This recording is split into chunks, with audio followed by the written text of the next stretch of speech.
In today's video, I'm going to teach you how to create a simple mock-up background in Canva. Whether you're showcasing a product, a piece of artwork, or a new design, a clean mock-up background helps your work stand out and feel real. We'll keep it simple and polished so you can repeat this process for any format. First, open Canva and start a new design. Choose the size that matches where you'll share the mock-up, like an Instagram post, an A4 document, or a poster. If you're unsure, start with a square canvas and you can always resize later. Just remember that starting with the final dimensions keeps everything crisp. Next, set up the background. You have two straightforward options. If you want a realistic scene, go to Photos on the left, search for terms like minimal room, tabletop, flat lay, or pastel background, and click an image you like. Drag it to the edges to set it as the background.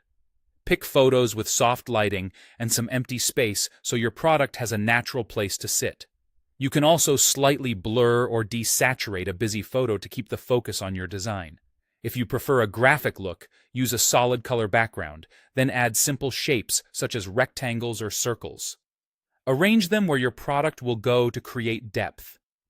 Use the position and layering tools to send shapes behind your product area and keep colors subtle and cohesive so the scene feels intentional, not distracting.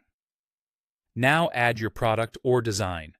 Upload your PNG or JPG, then drag it onto the canvas and place it on the background. Transparent PNGs work great for cleaner edges. Use the corners to scale and the alignment guides to center or balance your layout.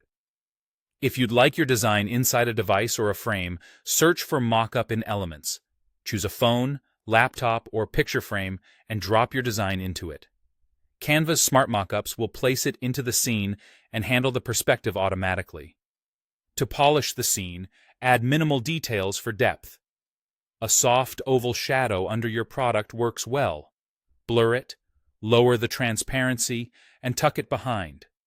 Light gradients, tiny icons, or a subtle texture overlay can add interest, but keep them gentle. Finally, fine-tune alignment, scale, and colors, then go to Share, Download, and choose PNG for crisp web use or JPG for smaller file sizes. Export, and your simple mock-up background is ready to show off your work.